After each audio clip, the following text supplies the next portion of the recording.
Welcome back to my channel. Thank you so much to everybody who has subscribed, and honestly it's fantastic to think that so many people are interested in me messing about on a riverbank, so thank you again for your continued support.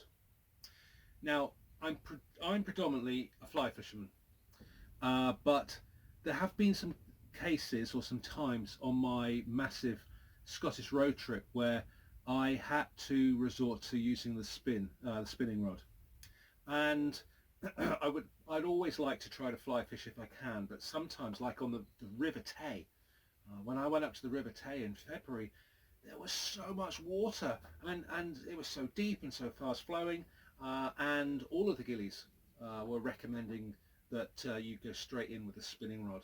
Now, spinning all day is extremely tiring, but it certainly helps if you have something that's up for the job.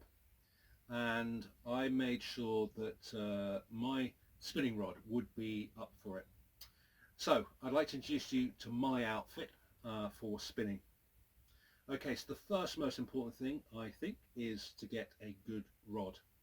Now you may be surprised to hear, but I like Shakespeare as a brand, and I have got the Shakespeare Agility 2 spinning rod, which comes in this great Cordova case. Okay, and it is a fantastic 11-foot spinning rod.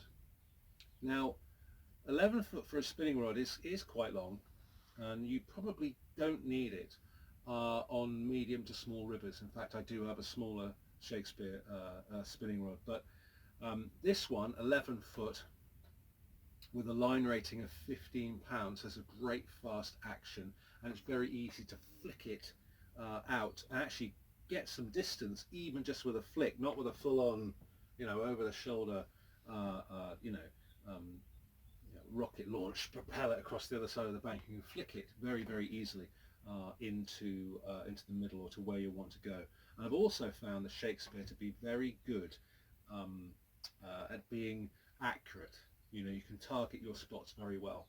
It's got a great cork handle. It's very well balanced. I love the reel seat. I love how this screws into place. I think that works really, really well.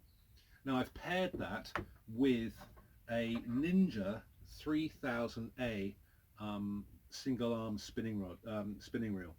I love the action of the Ninjas.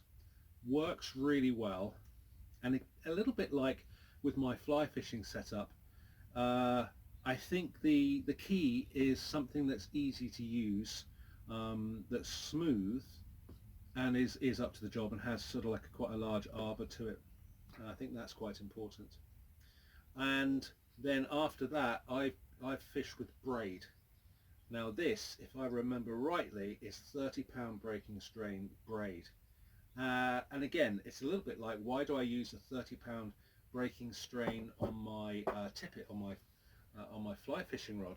It's because I would hate for it to break, for two very important reasons. I would hate for it to break and the poor fish be stuck with a spinning lure in its mouth. And secondly, I don't want to lose a fish because the braid is rubbish.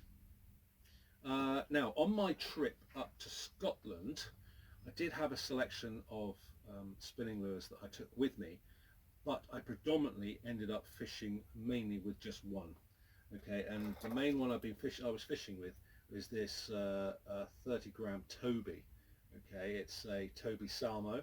Now, I did have the pure silver one, but unfortunately, you probably know what's going to happen.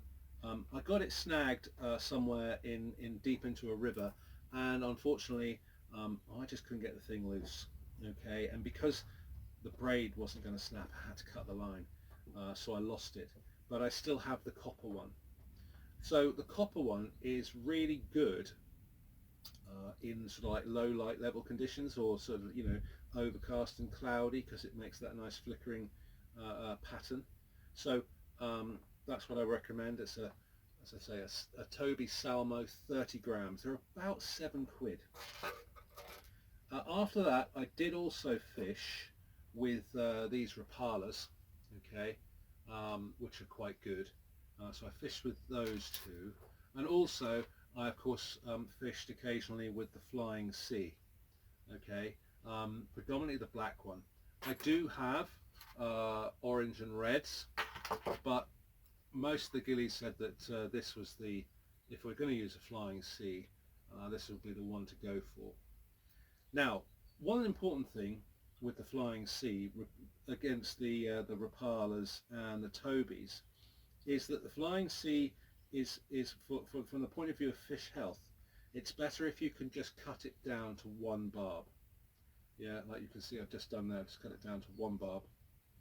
The fish will come up and company like this, and then so as you do your cast, it's great, and then as the fish comes up it'll chomp onto it, and if it's got 3 of those barbs on it, then that's going to be really challenging for the fish's health, okay, because we've got to try to protect the stocks, you know.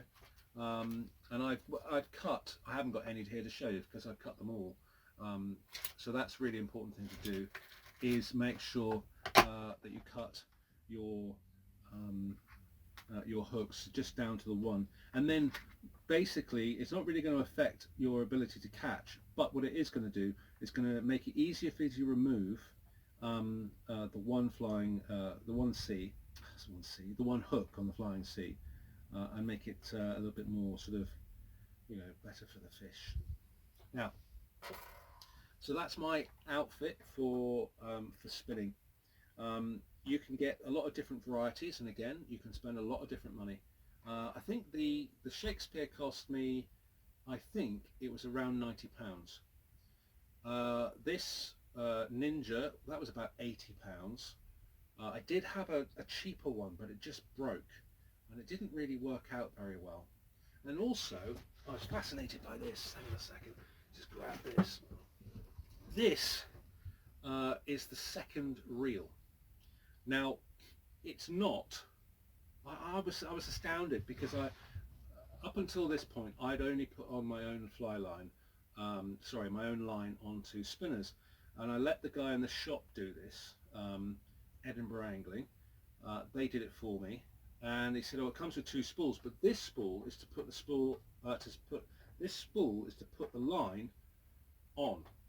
And so what he did, and I found it staggering, I thought what a great idea, is he first of all started to put the braid on to this line, tied it on and wound it on, and then he put the backing on afterwards and wound it onto this line. Then he took this spool off, put it in this little holder thing, put this one on, and then wound it back, so that I've got you know 100 yards of backing on here as well, and then the braid on top. I just thought it was fantastic and fascinating, because I'd never thought to have done that myself. So, hope you enjoyed that. Again, any questions or comments, just put them in the comment section. Thank you so much everybody who's subscribed to my channel. I can't believe that so many people want to come and watch me mess about on the riverbank, but thank you for your continued support. And my next trip is going to be in Wales. I'm going to go down to Wales in May, hopefully. So catch me and my antics then. Thank you very much.